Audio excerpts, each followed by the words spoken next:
제가 MBC 백보토론에 나갔습니다. 백보토론 나가서 많은 분들의 연락이 왔습니다. 너 괜찮냐라는 연락을 많이 받았는데 이게 무슨 일인가 했더니 이게 짤로 막 돈다고 합니다. 백분토론해서 제가 이광수 대표, 최상국 대표님하고 저하고 한양대학교 이창무 교수님하고 이제 같이 이렇게 토론을 했는데 아무래도 이게 논점 자체가 굉장히 극렬하게 부딪히는 그런 부분이다 보니까 저쪽 상대방 진영에서 여러 가지 뭐 짤을 만들어서 돌리면서 뭐 그렇게 비난도 하고 한다고 합니다. 백분 토론 이후에 그래서 저 대학교 선배도 연락이 와서 상처받지 마라 라고 하던데 저는 이게 무슨 말인지 몰라가지고 무슨 상처요? 그러니까 막 전화가 막 오더라고요. 이게 한문도 교수님도 막 걱정이 돼가지고 야 그쪽에서 뭐 댓글 같은 게 막 심상치 않다 막 이런 전화도 오시고 구라형도 전화해서 야 이거 무슨 일이야 라고 하는데 아무렇지도 않습니다. 저는 괜찮습니다. 왜?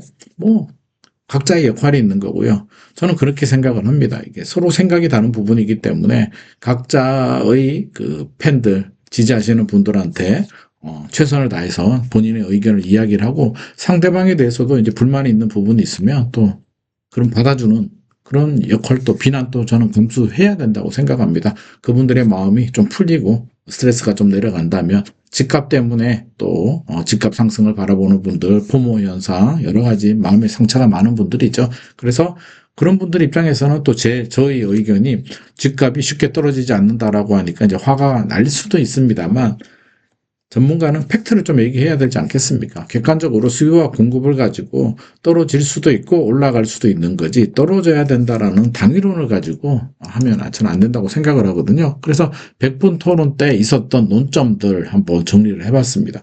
이거는 저의 구독자님들 또 보시는 분들이 아마 판단을 좀 해야 되는데 정답이 있는 문제는 아니고요. 보시는 분들도 각자 생각이 이게 맞아 저게 맞아 다를 수는 있는데 백분 토론 때 논점을 제가 한번 정리를 해봤습니다. 집값 정상화를 두고 부딪혔는데요. 집값이 많이 2025년에 올랐는 것은 사실입니다. 그래서 저나 이광수 대표님이나 집값이 안정돼야 된다는 부분에 대해서는 공통점이 있는데요. 방법론이 좀 다릅니다. 이광수 대표님은 정상화가 뭐냐? 많이 올라갔으니까 당연히 떨어져야 된다. 라고 얘기를 합니다. 경착륙인데 이게 어떻게 보면 간단해 보이는 말이잖아요. 많이 올랐으니까 떨어지는 게 정상이야 라고 할 수는 있는데 이게 한번 올라간 구간에 대해서 떨어질 때는 여러 가지 저항과 부작용이 생깁니다.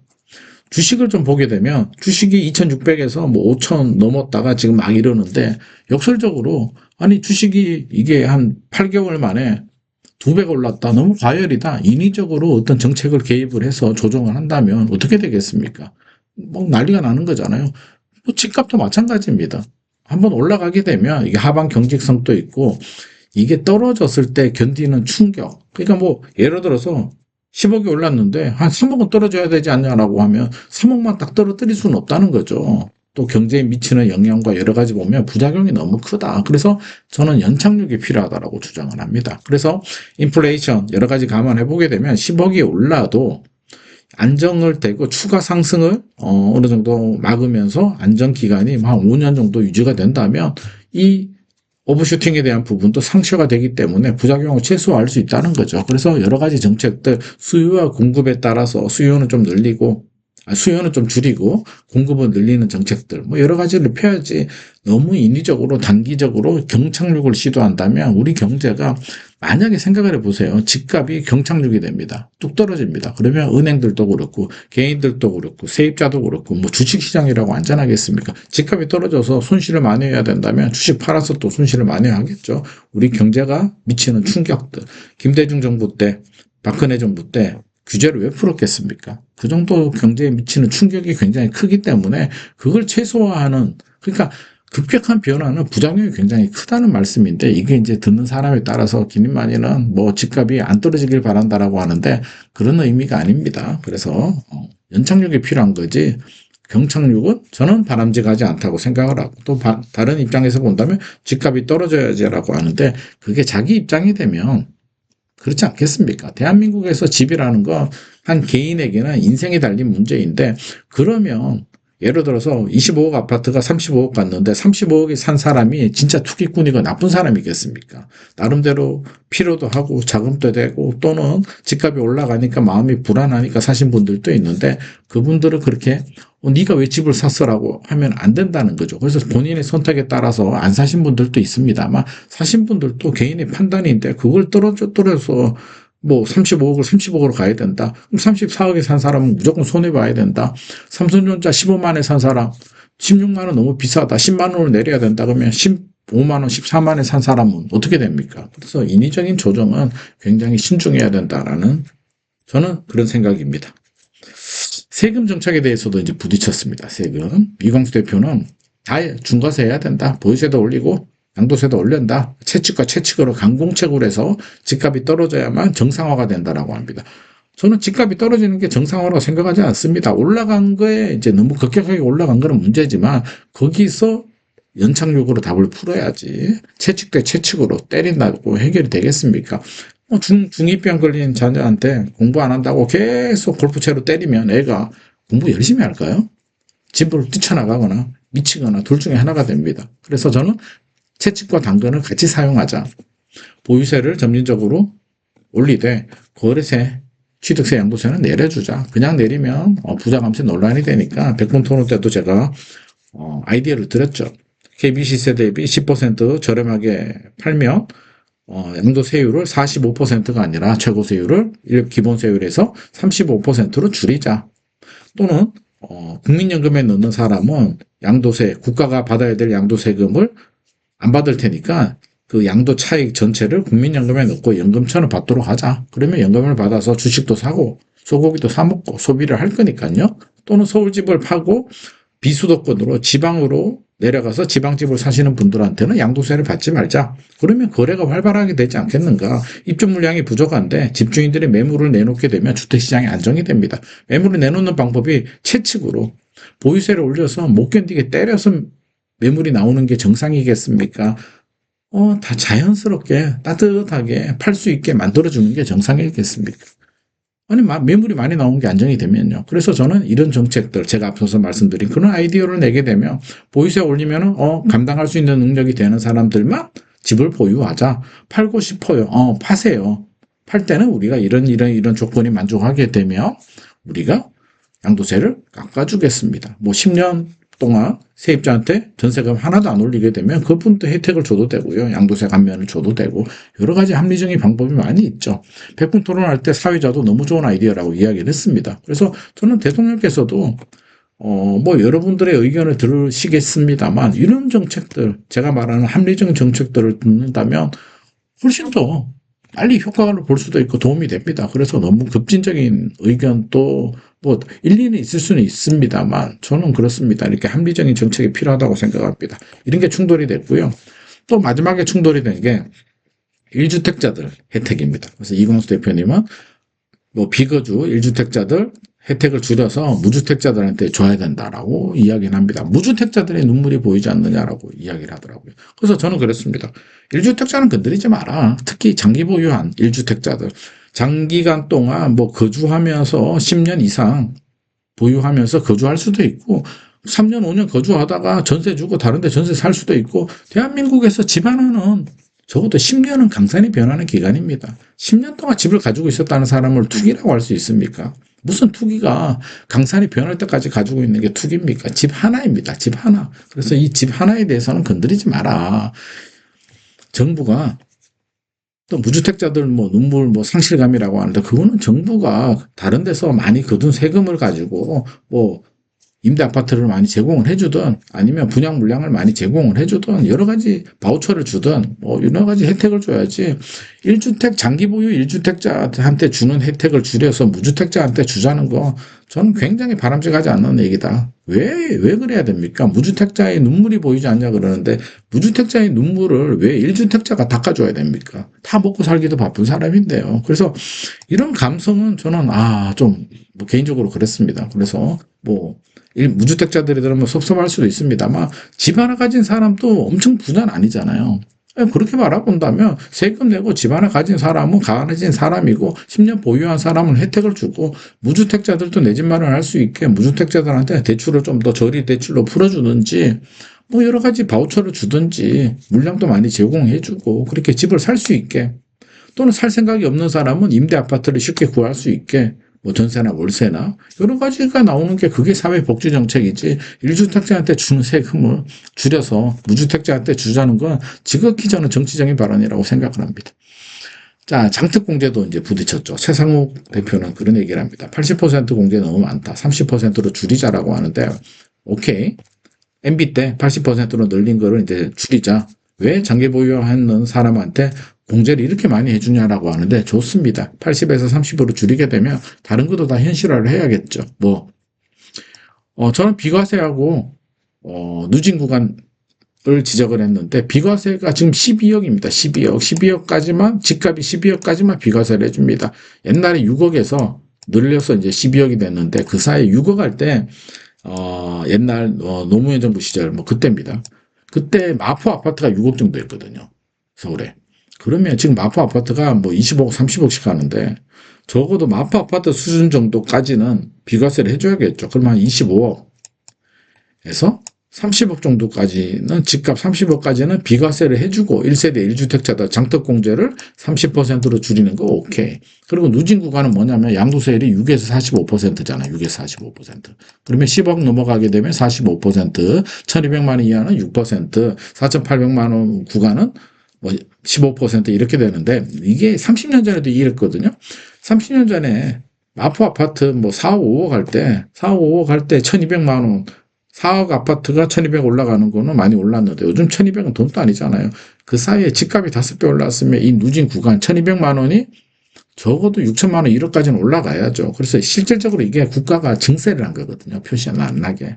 옛날 기준은 누진 그 구간이 굉장히 어느 정도 의미가 있었는데 그걸 안 건드리다 보니까 실질적으로 최고세율이 거의 다 적용이 되는 그런 상황입니다. 그래서 이런 걸 정상화 시켜주고 누진 구간을 3배, 5배 올려주고 공제 기준 또 5배 올려주고 장특공제를 축소하자는 게 제 의견이었습니다. 어떻습니까? 동의가 되십니까? 저는 그렇게 생각합니다. 뭐든지 합리적으로 가야지 무조건 때린다고 채찍으로 되지는 않습니다. 정부 이기는 시장 없다라고 하는데 물론 시장, 개인들은 정부의 정책을 따라갑니다. 다주택으로 가지 말라고 하니까 똘똘 한 채를 사고요. 토지거래구역 지정해서 전세 끼고 사지 말라니까 실제 입주하고 대출 받지 말라니까 대출 안 받고 또 자기 자본으로 또 사고 못 사는 사람들은 전세를 가고 따라가지만 이건 어떤 의미냐면 개인에게 저는 그렇게 생각합니다. 개인에게 그 집은요 인생의 생존 문제입니다.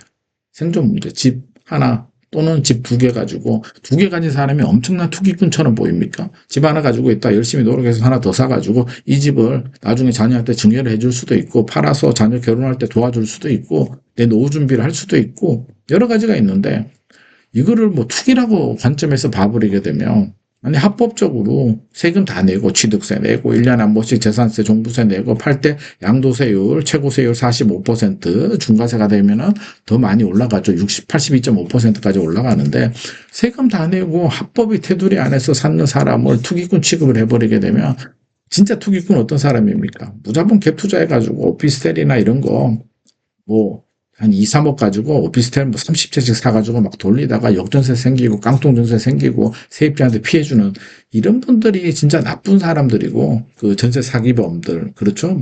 빌라 지어가지고 선량한 청년들한테 막 그 비싸게 떠넘겨가지고 피해주고 이런 게 나쁜 거지. 열심히 평생을 노력해가지고 집 하나 사고 또 필요에 따라서 하나 더 사고 유주택자들 중에 한 85%가 1주택자들이고요. 2주택까지 더하면 한 93%에서 95% 정도 됩니다. 그래서 3주택자 이상은 실제로 많지도 않고요. 최근에 또 다주택자 비중이 오히려 줄었습니다. 그리고 수십 채, 수백 채 가진 사람들 나쁘다고 하는데 아파트를 수십 채, 수백 채 가진 사람은 극히 드물고요. 주로 오피스텔이나 다세대 연립을 좀 많이 가지고 있습니다. 다세대 건물, 오피스텔 건물 노후 준비를 하나 가지고 있는 사람은 수십 채가 되는데 강남 아파트를 수십 채 가진 사람은 거의 없습니다. 그 바보짓이죠. 남는 게 별로 없습니다. 사실은 세금 내보세요. 기본 세율을 제가 45라고 했는데 그걸 시봉이 남았는데 지방세까지 한 5억 정도 낸다라고 생각을 해보게 되면 5억 남잖아요. 근데 10년 동안 대출이자 내고 보유세 내고 낸 거 따져보면 실제로 번 거는 3, 4억 정도 번 거란 말입니다. 엄청나게 뭐 폭리를 취했다. 그렇게 말하는 건 좀 그렇죠. 개인에게는 저는 생존의 문제라고 생각합니다. 개인이 보유한 이 집에 한 채, 두 채 가진 사람한테 뭐 사회적 공정과 정의를 실현하고 무주택자들한테 뭐 희망을 주고 뭐 저는 이거는 개인한테는 개인 먹고 살기도 바쁘잖아요. 개인들은 합법의 테두리 안에서 불법을 하는 개인들은 안 되죠. 불법은 절대 안 되지만 합법의 테두리 안에서 본인의 선택입니다. 세상은요. 집 하나 가진 사람들도 있고요. 뭐 두 채, 세 채 가진 사람도 있고 오피스텔 여러 개 가진 사람들도 있고 돈이 있는데도 필요에 따라서 무주택이 있는 사람이 있고요. 돈이 부족해서 무주택이 있는 사람도 있습니다. 여러 사람들이 어울려서 이렇게 사는 게 사회고 시장인데 집값이 폭등할 때는 굳이 사지 않아도 되는 사람들, 살 능력이 안 되는 자금력이 부족한 분들이 불안한 마음, 포모 현상 때문에 무리하게 움직이면서 시장의 질서가 깨지고 수급 밸런스가 무너지면서 집값이 폭등하는 거거든요. 그러니까 이분들이 불안하지 않도록 임대 사시는 분들은 또 편하게 임대 살 수 있게 무주택 임대 살다가 집을 사려고 하면 또 집을 또 살 수 있게 대출도 좀 나오게 되고 능력이 안 되는 개인이 지나치게 많이 보유하는 거는 또 정책적으로 법적으로도 어떤 제약을 좀 해야겠죠. 그래서 그런 합리적인 정책이 좀 필요하지 않나 생각을 합니다. 집값 올리는 주범은 저는 국가라고 생각합니다. 현 정부를 말하는 게 아니라 이 국가라고 한다면 지난 30년간의 국가 정부들을 말합니다. 서울 집중화 현상을 방치를 했거든요. 서울은 수요 과잉입니다. 공급도 부족이지만 수요가 과잉이니까 공급이 부족입니다. 지난 30년, 40년 동안 서울에 양질의 일자리가 생기고 지방에 좋은 일자리가 중국, 베트남, 인도네시아, 미국으로, 멕시코로 갈 동안에 국가는 가만히 있었죠. 방치를 했기 때문에 국가의 실패다. 30년, 40년 동안의 국가의 실패인데 이제 이걸 갑자기 집값 잡는다고 개인을 다 내버리게 되면 안 된다는 거죠. 개인은 합법적으로 필요에 따라서 샀을 뿐입니다. 개인한테 사회적 공정과 정의를 요구하는 건 말이 안 된다고 생각합니다. 취득세, 재산세, 종부세, 나중에 양도세 내면 그 돈을 세금을 받아서 뭐 임대 아파트를 많이 짓든 또 무주택자들한테 바우처를 주든 해야겠죠. 그럼 국가의 역할이지. 개인한테 이제 와서 네가 잘못했다. 김대중 정부 때 박근혜 정부 때 집을 막 집값 떨어지니까 사라고 했는데 그때 사신 분이 갑자기 투기꾼이 됩니까? 그건 아니라는 거죠. 그럼 어떻게 해야 될까요? 진짜 서울은 집이 부족해서 다주택자들이 문제다. 집을 많이 가지면 문제다라고 이제 방향을 정하게 되면 지금부터 앞으로는 집 하나만 가지는 법을 만들면 됩니다. 우리는 법치 국가니까요. 합법으로 해야죠. 그래서 1주택만 허용하고 다주택으로 가려고 한다면 어떤 허가를 받든지 자본력이 얼마 이상 되는 뭐 법인들만 다주택으로 갈 수 있게 해야겠죠. 그러면 전세 물량이 안 나오겠죠. 다주택자들이 전세, 월세를 제공해 주는데 이렇게 되면 이제 전세, 월세가 없어집니다. 그럼 국가가 공공임대를 하든 대형 뭐 법인이나 건설회사들은 이런 쪽에서 이제 임대 물량을 많이 지어서 공급을 해줘야겠죠. 시장 질서가 1주택으로 가겠다. 국가 정책이 그렇게 정해진다면, 야, 개인들, 니들은 이제 전세 월세 주지 마라는 의미니까 어떤 대형 법인이나 기업이나 국가가 이제 그 임대를 책임져야죠. 그러면 임대료가 올라가죠. 기업들이 뭐 돈 벌려고 장사하니까 일본이나 외국이 왜 월세가 비싸겠습니까? 대형 자금력이 되는 법인들이 이제 임대 사업을 하다 보니까 수익을 얻어야 되니까 비싸게 부릅니다. 솔직히 뭐 전세 사기가 일부는 있을 수도 있습니다만 주로 빌라 오피스텔이고 개인이 할 때가 훨씬 더 낫습니다. 기업이 해보십시오. 애누리 없습니다. 서비스는 좋을지 몰라도 가격이 엄청 올라갑니다.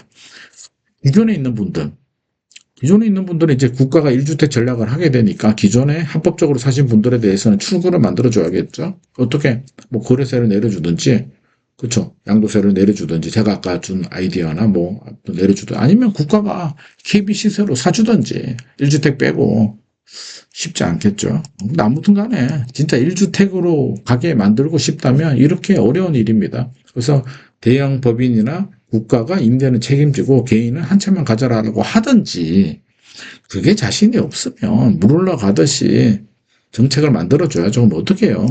단기적으로는 보유세를 점진적으로 올리고 거래세를 내려주면 됩니다. 거래세. 그래야 추구가 만들어지죠. 능력이 되는 사람만 보유해라. 보유하면 세금이 좀 나온다. 팔고 싶어요. 거래세를 내려줍니다. 취득세, 양도세 내려주면 됩니다. 부자 감세 논란이 있으면 앞서서 제가 말씀드린 대로 저렴하게 팔면 저렴하게 판 만큼 양도세로 깎아줄게. 지방으로 가도 깎아줄게. 장기간 임대료 안 올려도 깎아줄게. 국민연금에 넣어도 깎아줄게. 뭐 이런 아이디어들 있잖아요. 장기적으로는 어떻게 해요? 지방 경쟁력 강화, 지방의 일자리, 대학교, 병원들 많이. 그래서 지방에 계시는 분들이 굳이 서울에 대학교 가고 회사 취직, 대기업에 오지 않아도 자기 고향에서 충분히 잘 먹고 잘 살 수 있도록 고향이라든지 자기 권역, 경북 같으면 대구, 뭐 경남 같은 경우는 울산이나 부산, 전남권에는 광주, 뭐 이렇게 거점 도시들의 양질 일자리들이 많이 만들어지게 되면 장기적으로 집값 안정되지 않겠습니까? 그래서 장기적으로는 이런 정책들 기업들이 갈 수 있도록 뭐 통합특별시 만드는 돈 20조를 기업 이전하는 데 주고 뭐 토지 50년간 무상 제공해주고 10년간 법인세 면제해주고 이런 인센티브를 주면 기업들이 가지 않겠습니까? 그래서 이런 정책들 합리적인 정책들을 좀 폈으면 좋겠습니다. 그리고 저는 전문가들은요. 감성적 당위론은 정치인의 영역이라고 생각합니다. 이게 무슨 말이냐면 집값은 떨어져야 돼. 떨어져야 돼라는 당위론은 맞지 않죠. 수요와 공급에서 수요가 공급보다 적으면 공급이 더 많아지면 집값이 떨어지는 거고요. 수요가 더 많아지면 집값이 올라갑니다. 그래서 수요가 공급보다 많아질 때는 집값이 올라갈 가능성이 높습니다. 수요가 줄어든다, 공급이 더 많아진다. 이거는 집값이 떨어질 가능성이 높습니다. 미국에 지금 긴축으로 들어갔기 때문에 파급력이 있고 불확실성이 커지면서 집값이 떨어질 수도 있습니다. 아닙니다. 올라갈 수 있습니다라는 팩트를 가지고 상황을 설명하고 상승과 하락을 모두 다 얘기를 해야 됩니다. 제가 뭐 상승만 얘기한다라고 하는데 최근에는 상승 요인이 많기 때문에 상승이라고 얘기를 하는 거고요. 2022년 하반기 때 금리 올라가면서 집값 떨어질 때는 제가 또 떨어진다라고도 얘기를 했습니다. 그래서 주의하라고도 했고 1999년, 2000년, 99년이 아니라 2020년 코로나 팬데믹 터질 때도 불확실성이 커졌기 때문에 떨어질 위험이 있다. 조심하라고 했는데 오히려 올라갔죠. 그때는 제가 좀 틀리긴 했습니다만 그래도 이렇게 불확실성이 커질 때는 주의하라는 말도 해야 되고 저는 그래야 된다고 생각합니다. 당위론 떨어져야 되는 건 정치인들이 하는 얘기죠. 집값이 많이 올랐으니까 집값이 떨어져야 돼. 뭐 무주택자들을 지원해줘야 돼. 이거는 당위론이고 부동산 전문가가 왜 무주택자를 지원해주라고 합니까? 무주택은 국가가 지원해주는 거고요. 그렇죠. 그렇습니다. 저는 그렇게 생각합니다. 합리적 정책을 좀 대안해주고 정책은 효과는 크고 부담이 작은 정책을 제시를 해줘야겠죠. 집값이 많이 올랐으니까 무주택자들이 눈물을 흘리니까 떨어져야 돼. 떨어져서 도와줘야 돼. 이거는 정치인들이 하는 얘기고 굉장히 급진적이라는 거죠. 그리고 전문가들은 정치와는 저는 적당한 거리를 둬야 된다고 생각합니다. 너무 정치에 가까이 가면 안 된다고 생각합니다. 자, 100분 토론하고 워낙 논란이 많았기 때문에 저한테 이제 비난의 화살을 주시는 분들도 있고 격려하시는 분들도 있는데 저는 지금도 그런 생각이고요. 앞으로도 이런 주장을 할 겁니다. 합리적으로 시장이 흘러갈 수 있도록 집을 팔고 싶은 사람들은 팔 수 있게, 살 수 있는 사람은 살 수 있게, 임대 거주하는 사람은 임대 거주할 수 있게, 무주택자들은 또 내 집 마련 쉽게 할 수 있게 또 대출도 좀 풀어주고 이런 여러 가지 합리적인 정책 각자 역할에 최선을 다합시다. 개인은 자기 인생에 최선을 다하고 국가는 또 국가가 해야 될 일 최선을 다해야겠죠. 자, 오늘 100분 토론 끝나고 여러 가지 논란들이 있어서 다시 한번 더 정리를 해봤습니다. 오늘의 내용이 도움이 되셨다면 좋아요와 구독 부탁드립니다.